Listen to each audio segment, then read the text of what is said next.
భారత్తో పెట్టుకుంటే చాప కింద నీరులా శత్రువుల సామ్రాజ్యాన్ని ఎలా కూల్చవచ్చో ఢిల్లీ దౌత్య వ్యూహం ఇప్పుడు ప్రపంచానికి చేసి చూపిస్తుంది. నిన్నటి వరకు కాశ్మీర్ అంశం వస్తే చాలు ఐక్యరాజ్యసమితి వేదికలపై పాకిస్తాన్ కంటే గట్టిగా కారుకూతలు కూసింది టర్కీ. ఆపరేషన్ సింధూర్ టైంలో పాకిస్తాన్కు దొంగచాటుగా వందలాది డ్రోన్లు సైన్యాన్ని పంపింది టర్కీ. ఈ చర్యలపై అప్పట్లోనే భారత్ సీరియస్ అయింది. మోదీ ప్రభుత్వం కేవలం మాటలతో సరిపెట్టలేదు. భారత్తో పెట్టుకుంటే సినిమా ఎలా ఉంటుందో టర్కీకి చూపించడం మొదలుపెట్టింది. ఆ దేశం పక్కలో బ్రహ్మోస్ మోహరిస్తుండటంతో టర్కీ గుండెల్లో రైళ్లు పరిగెడుతున్నాయి. ఒకవైపు ఆర్థిక సంక్షోభం, మరోవైపు భారత్ పెట్టిన రక్షణ దిగ్బంధంతో టర్కీ కాళ్లబేరానికి వచ్చింది. అసలు టర్కీ ఎందుకు భారత్ను వేడుకుంటుంది? టర్కీకి పాకిస్తాన్ దయ్యం వదిలిందా? Watch story. టర్కీ అహంకారాన్ని భారత్ ఎలా అణిచింది? ఢిల్లీ కాలబేరానికి అంకారా ఎందుకొచ్చింది? మోడీ దౌత్య దెబ్బకు ఎర్డోగన్ లొంగిపోయాడా? 2020 ఏప్రిల్ 22న కాశ్మీర్లోని పహల్గాంలో ఉన్నట్టుండి పాకిస్తాన్ ఉగ్రవాదులు రెచ్చిపోయారు. 26 మంది అమాయక పర్యాటకులను పట్టన పెట్టుకున్నారు. ఈ పరిణామం యావత్ ప్రపంచాన్ని నివ్వెరపరిచింది. ఈ ఘటనపై చాలా దేశాలు భారత్కు మద్దతుగా నిలిచాయి, ఉగ్రవాదాన్ని ఖండించాయి. ముస్లిం దేశమైన టర్కీ మాత్రం ఆచితూచి అడుగువేసింది. ఉగ్రవాదాన్ని ఖండిస్తూనే స్థానిక సాయుధ తిరుగుబాటుగా అభివర్ణించింది. దీనికి పాకిస్తాన్కు ఏమాత్రం సంబంధం లేదన్నట్టుగా ఓ ప్రకటన పడేసి చేతులు దులుపుకుంది. అప్పుడు టర్కీని భారత్ పెద్దగా పట్టించుకోలేదు. చాలా ముస్లిం దేశాలు పాకిస్తాన్కు అనుకూలంగా ఇదే తీరును ప్రదర్శించాయి.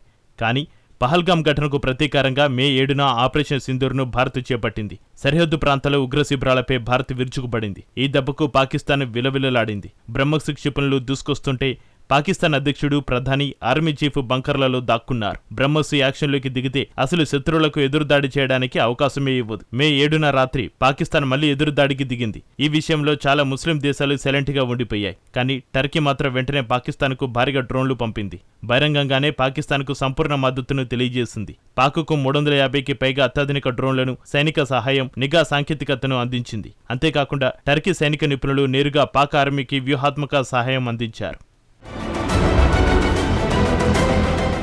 భారత దాడుల్లో 2 టర్కీ సైనిక ఆపరేటర్లు కూడా మరణించారు. టర్కీ చేసిన ఈ నమ్మక ద్రోహంపై భారతదేశం అత్యంత వ్యూహాత్మకంగా, అంతకంటే కఠినంగా స్పందించింది. కేవలం దౌత్య నిరసనలతోటి సరిపెట్టకుండా టర్కీ గుండెల్లో రైళ్లు పరిగెత్తించేలా రక్షణ ప్రతీకార వ్యూహాన్ని అమలు చేసింది. టర్కీకి దశాబ్దాలుగా తీవ్ర శత్రు దేశాలైన మధ్యధరా సముద్రంలో సరిహద్దు వివాదాలు ఉన్న సైప్రస్, గ్రీసు దేశాలతో భారత రక్షణ బంధాన్ని అనూహ్యంగా పెంచింది. సరిగ్గా ఇదే తరుణంలో సైప్రస్ అధ్యక్షుడు భారతదేశంలో పర్యటించి ప్రధాని మోడీతో భేటీ అయ్యారు. ఇరు దేశాల మధ్య 5 ఏళ్ల రక్షణ రోడ్డు మ్యాప్ ఖరారైంది. ఈ రక్షణ ఒప్పందంలో భాగంగా ప్రపంచంలోనే అత్యంత వేగవంతమైన, శత్రువులకు చిక్కిని బ్రహ్మోస్ సూపర్సోనిక్ క్రూయిజ్ క్షిపణులను సైప్రస్, గ్రీసు దేశాలకు విక్రయించడానికి భారత్ గ్రీన్ సిగ్నల్ ఇచ్చింది. దాదాపు 120 కోట్ల యూరోల రక్షణ ప్యాకేజీ కింద బ్రహ్మోస్తో పాటు ఆకాశ ఎయిర్ డిఫెన్స్ సిస్టమ్స్, నాగస్త్ర కామికాల్సే డ్రోన్లను కూడా భారత్ ఆ దేశాలకు ఆఫర్ చేసింది. పాకిస్తాన్లో బ్రహ్మోస్ సృష్టించిన బీభత్సాన్ని కల్లారా చూసిన టర్కీకి ఇప్పుడు అదే క్షిపణులు తన శత్రు దేశాలైన సైప్రస్, గ్రీసు చేతుల్లోకి వెళ్తుండడంతో నిద్ర లేకుండా పోయింది.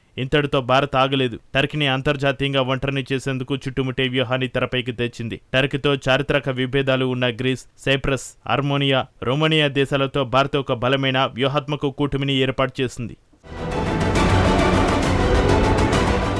మధ్యధరా సముద్రంలో టర్కీ నౌకదళ ఆధిపత్యానికి శాశ్వతంగా భారత్ చెక్ పెట్టింది. గ్రీస్, సైప్రస్ పోర్టులో సంయుక్త సైనిక విన్యాసాలకు సైతం భారత నౌకాదళం సిద్ధమైంది. ఇటు ఇజ్రాయెల్తో ఉన్న రక్షణ నెట్వర్క్ను కూడా భారత్ దీనికి అనుసంధానించింది. మరోవైపు అంతర్గతంగా టర్కీ ఆర్థిక వ్యవస్థ భారీ సంక్షోభంలో కూరుకుపోయింది. తీవ్రమైన ద్రవ్యోల్బణంతో టర్కీ అల్లాడుతోంది. భారతదేశం వంటి ప్రపంచంలోనే అతిపెద్ద మార్కెట్తో సత్సంబంధాలు తెంచుకోవడం కోలుకోలేని దెబ్బగా మారింది. గతంలో టర్కీ కంపెనీలతోటి జరగాల్సిన కొన్ని భారీ వాణిజ్య, షిప్ యార్డ్ ఒప్పందాలను ఢిల్లీ రద్దు చేసుకుంది. అంతేకాకుండా ఆపరేషన్ సింధూర్ సమయంలో భారతదేశానికి వ్యతిరేకంగా తప్పుడు ప్రచారం చేసిన టర్కీ ప్రభుత్వ అధికారిక మీడియా టీఆర్టీ ఛానల్ అకౌంట్లను భారత్లో పూర్తిగా బ్లాక్ చేసింది. భారత్ తీసుకున్న ఈ సంచలన ఆర్థిక, సైనిక చర్యలతో టర్కీ అధ్యక్షుడు ఎర్డోగన్కు భౌగోళిక రాజకీయాల్లో గట్టి దెబ్బ తగిలింది. భారత్తో పెట్టుకుంటే ఏం జరుగుతుందో ఇప్పుడిప్పుడే తెలిసి వస్తోంది. పాకిస్తాన్కు మద్దతిస్తూ పోతుంటే టర్కీని దెబ్బకొట్టేందుకు అన్ని రకాల వ్యూహాలను భారత్ చాప కింద నీరులా అమలు చేస్తోంది. దీంతో అంకారాలో భయం మొదలైంది. టర్కీకి ఇప్పుడు పాకిస్తాన్ దెయ్యం వదిలిపోయింది. భారతదేశంతో ఎలాగైనా సత్సంబంధాలను పునరుద్ధరించుకోవాలని, తన ఆర్థిక వ్యవస్థను కాపాడుకోవాలని సరికొత్త రాగాన్ని అందుకుంది. టాప్ ఇంటెలిజెన్స్ వర్గాల సమాచారం ప్రకారం పాకిస్తాన్తో ఉన్న పాత బంధాల నుంచి భారతదేశంతో ఉన్న ద్వైపాక్షిక సంబంధాలను నేరుగా చూడాలని టర్కీ కోరుకుంటోంది.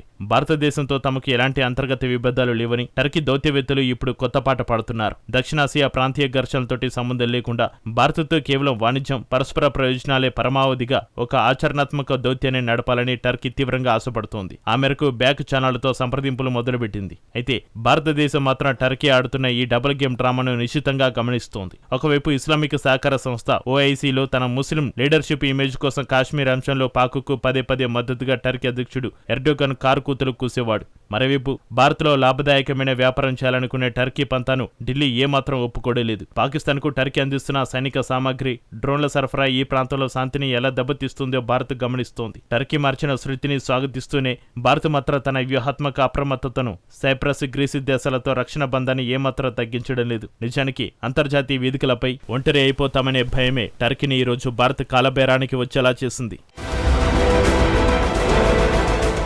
ఒకప్పుడు పాకిస్తాన్కు గుడ్డిగా సౌదీ అరేబియా, UAE వంటి శక్తివంతమైన అరబ్ దేశాలు మద్దతిచ్చాయి. ఇప్పుడు పాక్ను అవే దేశాలు పక్కన పెట్టేశాయి. భారతదేశ ఆర్థిక శక్తిని, భారీ మార్కెట్ను గుర్తించి ఢిల్లీతో బిలియన్ల డాలర్ల వ్యాపార ఒప్పందాలు చేసుకుంటున్నాయి. చివరికి కాశ్మీర్ అంశాన్ని కూడా భారత అంతర్గత విషయంగానే కొట్టిపారేస్తున్నాయి. ఈ మారుతున్న భౌగోళిక రాజకీయాలను చూశాకే కేవలం పాకిస్తాన్ను నమ్ముకుంటే తమ ఆర్థిక వ్యవస్థ సర్వనాశనం అవడం ఖాయమని టర్కీ అధ్యక్షుడు ఎర్డోగన్కు ఆలస్యంగా జ్ఞానోదయమైంది. అటు పాకిస్తాన్ పరిస్థితి చూస్తే ఆపరేషన్ సింధూర్ దెబ్బకు కోలుకోలేక ఆర్థికంగా దివాలా తీసి ప్రపంచ దేశాల ముందు అడుక్కునే స్థితికి చేరింది. రక్షణ రంగంలో టర్కీని నమ్ముకున్న పాకిస్తాన్కు కూడా ఇప్పుడు గట్టి షాక్ తగిలింది. భారత ఒత్తిడి కారణంగా టర్కీ వెనక్కి తగ్గితే తమకు డ్రోన్లు, మిలిటరీ హార్డ్వేర్ సరఫరా నిలిచిపోతుందేమోనని ఇస్లామాబాద్ వణికిపోతోంది. ఒకవైపు టర్కీ ఇచ్చే దౌత్యపరమైన హామీలు నమ్మాలో లేదంటే తమ బద్ద శత్రువులైన సైప్రస్, గ్రీసు చేతుల్లోకి వెళ్తున్న భారత బ్రహ్మోస్ క్షిపణులను చూసి భయపడాలో తెలియక పాక్ సైన్యం అయోమయంలో పడింది. అయితే టర్కీ రాయబారులు, విదేశాంగ మంత్రి హకన్ ఫిదాన్ ఢిల్లీతో జరుపుతున్న తెర వెనుక చర్చల్లో సరికొత్త వాదనలు ముందుకు తెస్తున్నారు. ఇటీవలి ఘర్షణల సమయంలో తాము పాకిస్తాన్కు ఎలాంటి అదనపు సైనిక సహాయం అందించలేదని వాదిస్తున్నారు. నావికాదళ పోర్టుల సందర్శనలు, మిలిటరీ కార్గో విమానాల రాకపోకలు కేవలం ఒక పాత ఒప్పందాల ప్రకారం జరిగిన సాధారణ ప్రక్రియలేనని కప్పిపుచ్చే ప్రయత్నం చేస్తున్నారు. ఈ రక్షణ సహకారాన్ని భారత్ శత్రుత్వ కోణంలో చూడవద్దని బతిమలాడుకుంటున్నారు. భారత్ ప్లీజ్ మమ్మల్ని నమ్మండి అని అంకారా వేడుకుంటోంది. పాక్తో తమకున్న వ్యూహాత్మక బంధాన్ని పూర్తిగా తెంచుకోలేక, అలాగని భారత్తో ఆర్థిక ప్రయోజనాలను వదులుకోలేక టర్కీ చేస్తున్న దౌత్య సర్కస్ ఇప్పుడు అంతర్జాతీయంగా చర్చనీయాంశమైంది. కానీ మోడీ ప్రభుత్వ రక్షణ, విదేశాంగ విధానం ఇప్పుడు అత్యంత స్పష్టంగా, కఠినంగా ఉంది. మా సార్వభౌమాధికారాన్ని గౌరవించే దేశాలతోనే పూర్తిస్థాయి సంబంధాలు ఉంటాయని భారత్ ఇప్పటికే సంకేతాలు ఇచ్చింది. టర్కీ కేవలం మాటలతో శాంతి పలుకుతూ చేతిలో పాక్కు ఆయుధాలు సరఫరా చేస్తే ఊరికనే ప్రసక్తి లేదని ఢిల్లీ తేల్చి చెప్పింది. టర్కీ వైఖరిలో నిజమైన మార్పు వచ్చే వరకు సైప్రస్, గ్రీస్, అర్మోనియాలతో రక్షణ కూటమిని భారత్ మరింత బలోపేతం చేయనుంది. మొత్తానికి ఆపరేషన్ సింధూర్తో పాకిస్తాన్కు బుద్ధి చెప్పిన భారత్ అదే దెబ్బతో టర్కీ అహంకారాన్ని కూడా అణచివేసి గ్లోబల్ పవర్ హౌస్గా తన వ్యూహాత్మక సత్తాను ప్రపంచానికి చాటి చెప్పింది. ఇది ఇవాల్టి world 360. Keep watching Raj news.